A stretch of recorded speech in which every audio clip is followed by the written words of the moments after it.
Section 1. You will hear a conversation between Cindy and Bob. First, you have some time to look at questions 1 to 10.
Now listen carefully and answer questions 1 to 10.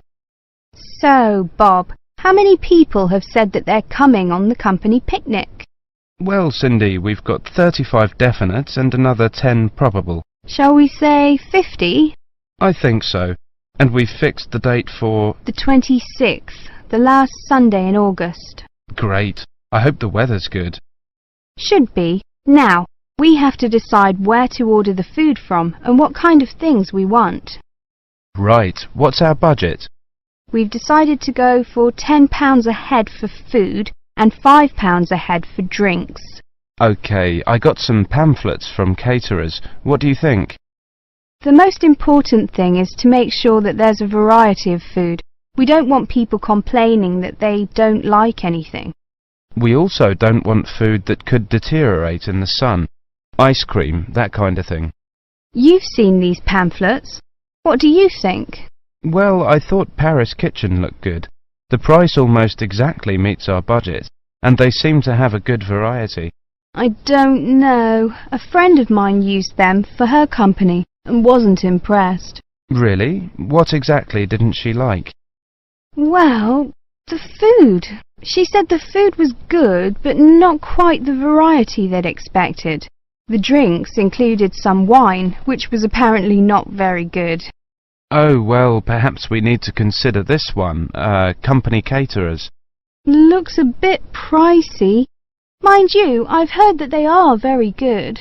Let me check the price. Yes, £12 a head for food. That's more than our budget. Do you think we could get a discount? Let's see if it says anything in the pamphlet. Yes, they do offer a discount for groups of more than 30. 10%. Does that help us? 10% off £12. It's still more than we budgeted for. Hey, look at this one. Celebrations. It's a new company. I asked a few people about them, but no one has any ideas. Well, let's see. £9 a head for food and £5 a head for drinks. That's fine. What kind of food do they have? It says here that they just provide cold meals for picnics. Well, that's okay. And they include vegetarian dishes. We do have some vegetarians to take into consideration. Well, it looks good to me. The only problem is their lack of experience. I mean, it's a bit of a risk, isn't it?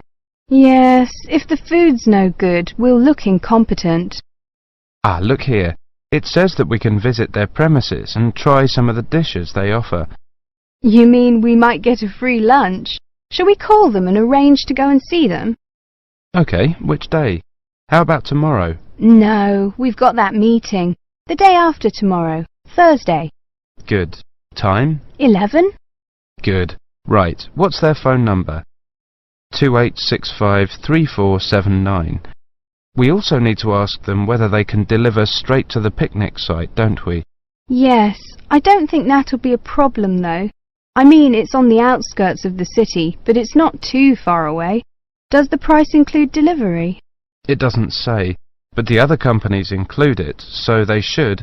If they don't, our budget still allows us to pay a small fee. That is the end of section 1. You now have half a minute to check your answers.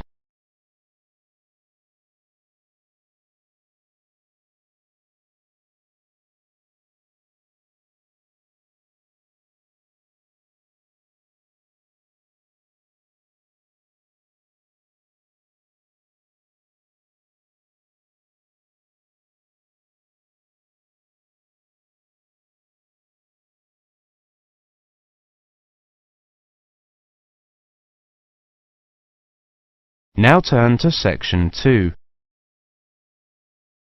Section 2. You will hear a presentation on advice on legal matters. First, you have some time to look at questions 11 to 20.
Now listen carefully and answer questions 11 to 20.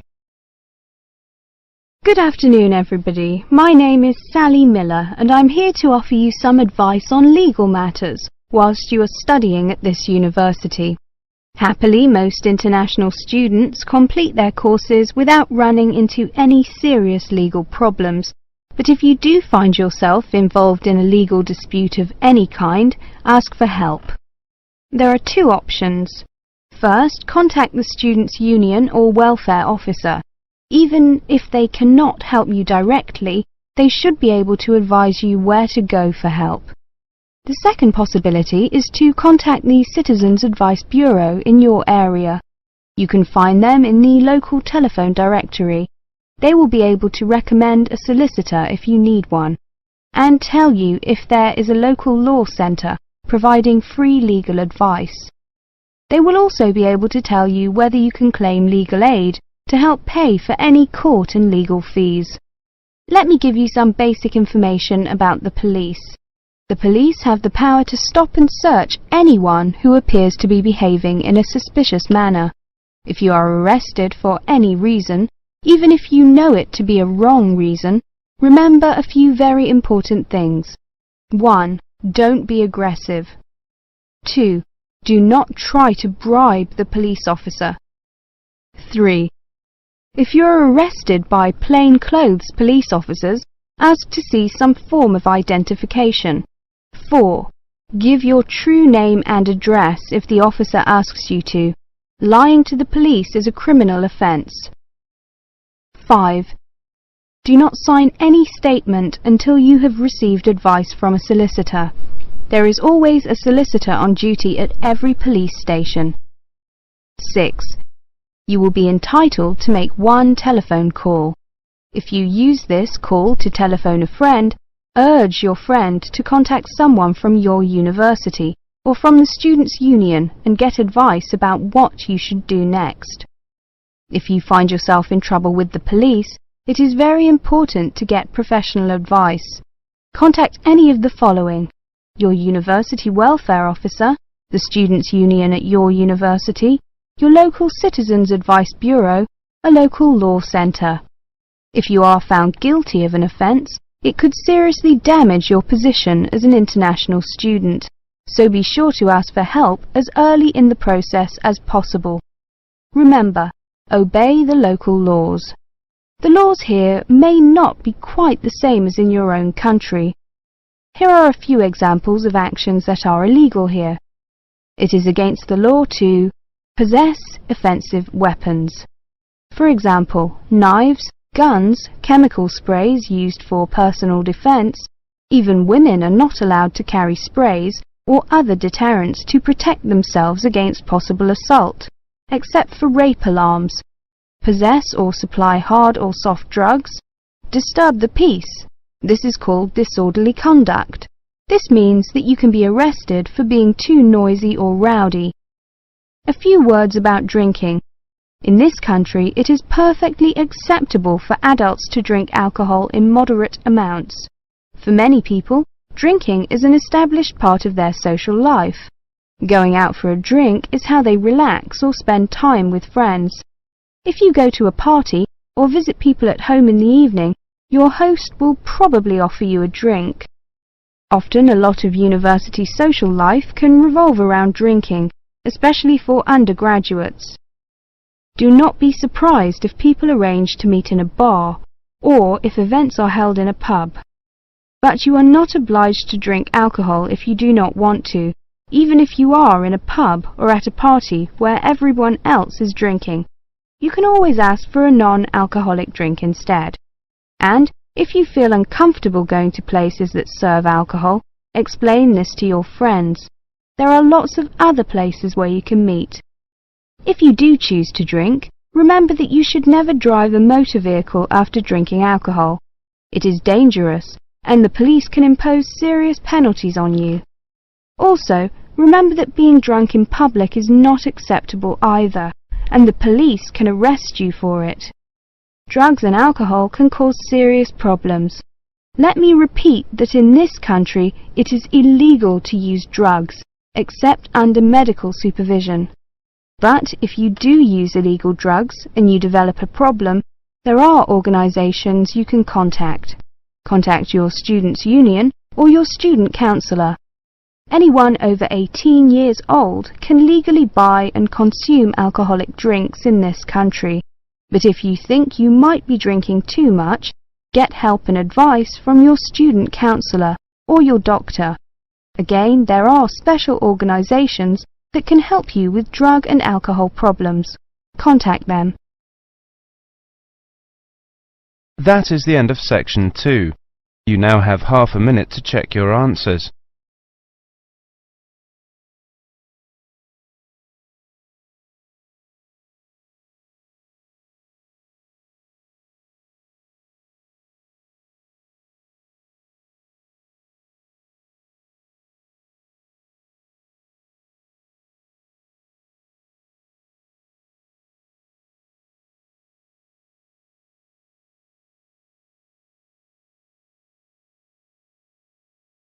Now turn to section 3. Section 3. You will hear a conversation between Carlos, Melissa, David and Simona. First, you have some time to look at questions 21 to 30.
Now listen carefully and answer questions 21 to 30.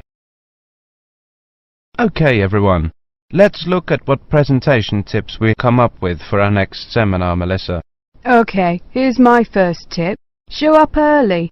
Some experienced presenters say that something good is bound to happen. I'm not sure about that, but... Well, you may have a chance to head off some technical problem. Also, at the beginning, before you actually begin your presentation, people filter in slowly. It's a great time to introduce yourself. Can't argue with that. Simona had some ideas about opening. Have a strong opening. I picked up a few ideas for structuring your opening. First, never apologize. If you're worried the presentation won't go well, keep it to yourself and give it your best shot. Besides, people are usually too preoccupied with their own problems to notice yours. I like that. Open by addressing the following 3 questions. What's the problem? Who cares? What's your solution? Excellent suggestion. David, you've gone quiet. Well, my next suggestion is PGP. That means that with every subtopic, you should move from the particular to the general and back to the particular. Even though the purpose of a subtopic is to convey the general information, bracing it with particulars is a good way to draw attention and promote retention. I've got another one. This might not be a tip so much as a law. Give everyone at least one piece of paper. A piece of paper is a record from your presentation. People can use that to help recall the details of the presentation, or better yet, to tell others about it. The next tip I have is know your audience. This is, of course, a general piece of advice for public speaking. See if you can find out what styles of information a presentation they are most familiar and comfortable with. Adapting your presentation to those styles will leave fewer barriers to the direct communication of your material. I like that idea. We mentioned possible technical problems before. My next point is that maybe speakers should rethink the overhead projector. Is one really necessary? I think that often is, but I agree with your basic point, Simona. Don't use one just because it's there. Maybe a good tip is to consider carefully what you're putting on your slides. Yes, David, that's a very good point to make. Slide content is, well, you don't want too much, too little. Carlos? Good point, both of you. Another point I have is to respect the audience. Don't condescend by dumbing down your lecture. Show them respect by saying what you believe and what you know to be the whole story. I also have a point about humour. I think that humour is generally good, but be careful with it. Humour in a presentation works best when it actually drives the presentation forward. If you find you're using canned jokes that don't depend on the context of the presentation, eliminate them. David?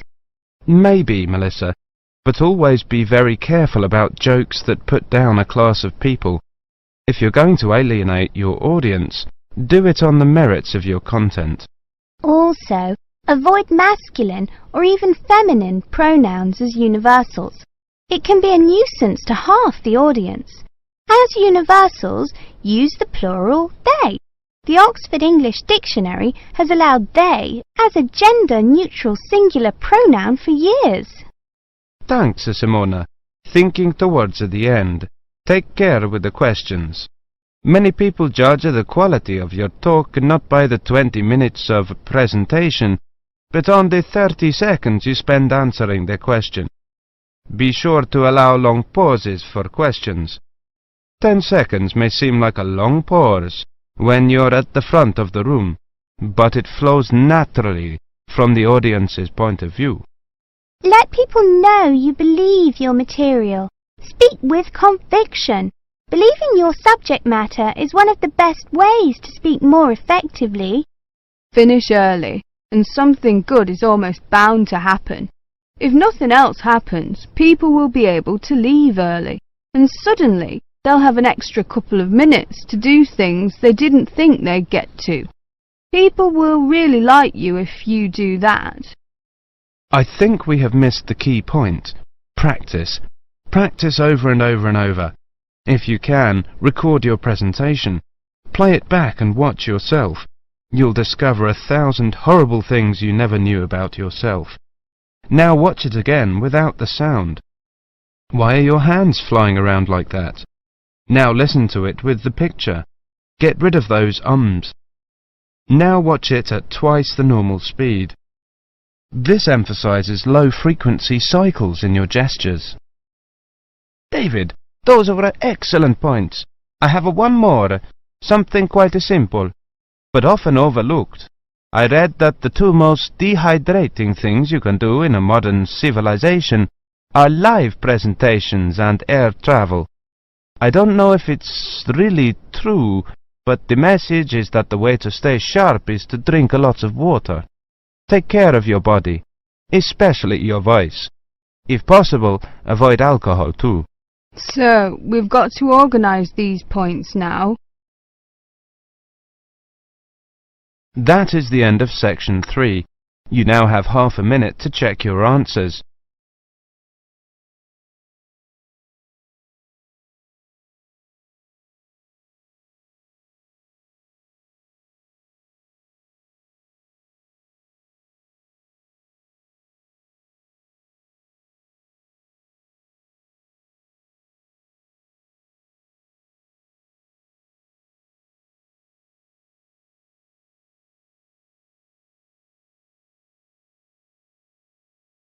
Now turn to section 4. Section 4. You will hear a monologue on the subject of the Celts. First, you have some time to look at questions 31 to 40.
Now listen carefully and answer questions 31 to 40. Welcome to this introductory lecture on the Celts. Who were the Celts?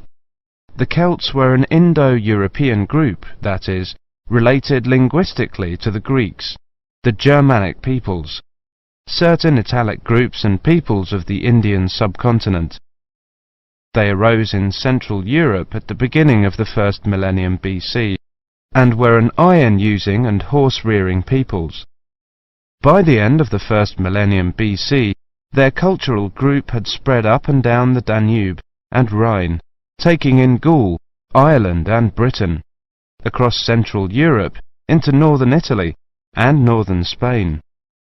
Their roaming across Europe led some of the Celtic tribes to sack Rome in 390 BC, creating a fear of the northern barbarians that was to haunt Romans for hundreds of years to come. The Celts are defined archaeologically by the type sites of Hallstatt and Latene, the former being taken to relate to an earlier phase of cultural development. Hallstatt, an ancient salt mining area, was excavated from 1876 onwards by the Viennese Academy of Sciences, and provided the first classification of the prehistoric Celts. In 1858, the waters of Lake Neuchâtel in Switzerland sunk to a low level, revealing a large prehistoric settlement with a huge number of surviving artifacts. The nearby town of Latene gave its name to the second phase of Celtic cultural development. However, please note that these phases overlap through time and are defined according to geographical area.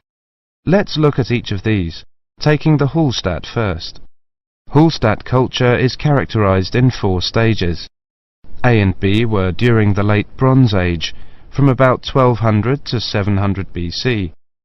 C was in the Early Iron Age, from about 700 to 600 BC.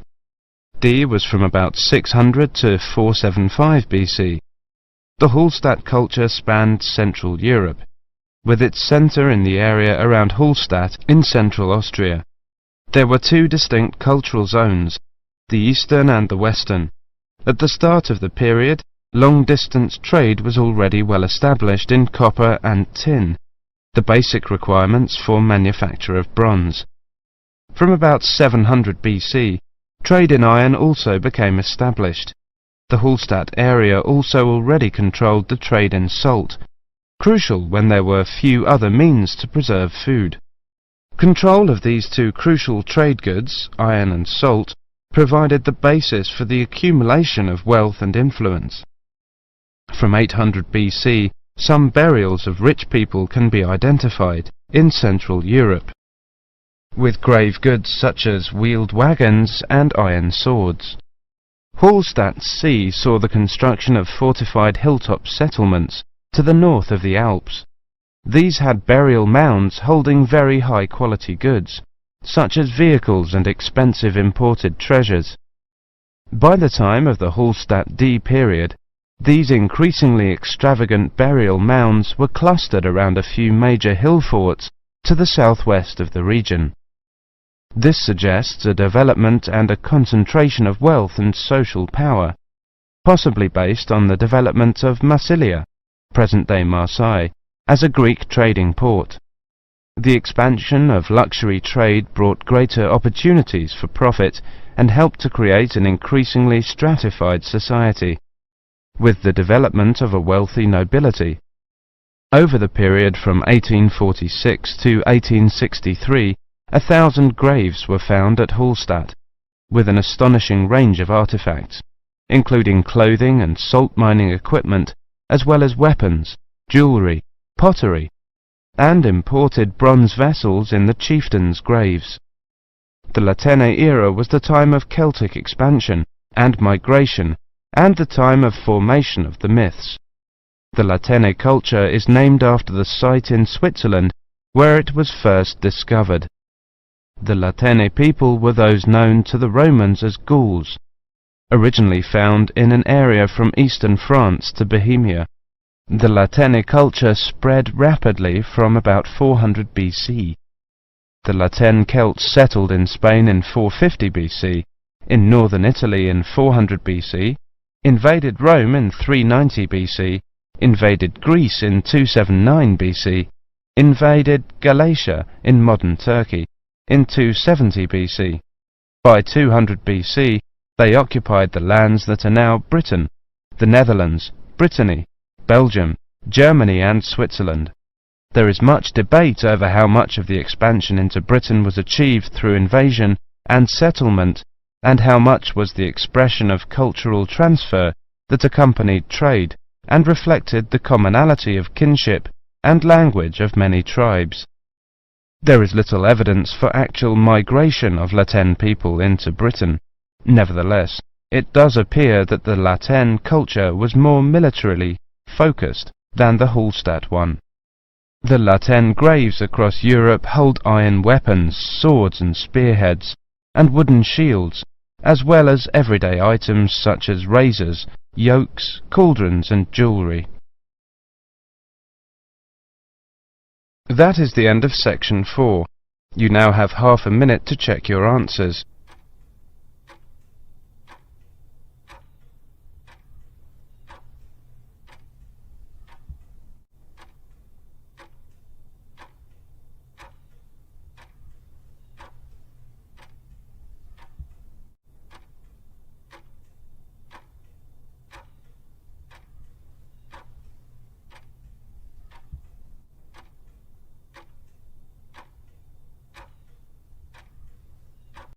That is the end of the listening test.